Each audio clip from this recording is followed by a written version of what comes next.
மாவட்டம் திருப்பத்தூர் நகர மசூதிகளுக்கு சொந்தமான சொத்துக்களை திருட்டுத்தனமான விற்பனை செய்த மசூதி நிர்வாகிகள் மீது வழக்கு மண்டல காவல்துறை உயரதிகாரி ஐஜி அவர்களிடம் புகார் அளிக்கப்பட்டுள்ளது. சென்னை ஆலந்தூரில் உள்ள வடக்கு மண்டல ஐஜி அலுவலகத்திற்கு திருப்பத்தூர் பகுதியைச் சேர்ந்த சமூக சேவகர் ஜே வாஜித் தலைமையில் குழுவாக வந்து புகார் மனு தந்தனர். பின்னர் செய்தியாளர்களிடம் பேசிய போது, திருப்பத்தூர் நகர மசூதிகளுக்கு சொந்தமான 200 கோடிக்கு மேல் உள்ள சொத்துக்களை திருட்டுத்தனமாக மசூதிகளை நிர்வகிக்கும் நிர்வாகிகள் விற்று உள்ளனர். இது தொடர்பாக ஏற்கனவே பலமுறை புகார் செய்தும் திருப்பத்தூர் மாவட்ட காவல்துறை எந்த நடவடிக்கையும் எடுக்காததால் காவல்துறை உயர் அதிகாரியான ஐஜியை சந்தித்து புகார் அளித்துள்ளோம்.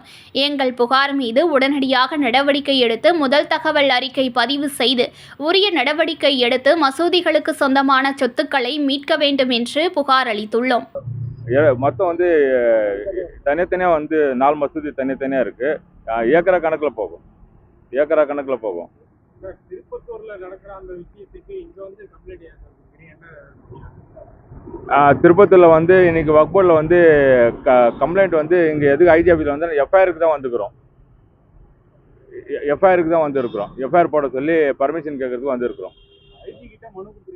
ஆமாம், அவர் ஸ்டெப் உடனே எடுக்கிறேன், நல்ல பதில் உங்களுக்கு சாயந்தரம் கூப்பிட்டு பேசுவாங்கன்னு இருக்கிறாங்க. என் பேர் வாஜித், சமூக சேவாளராக இருக்கிறேன்.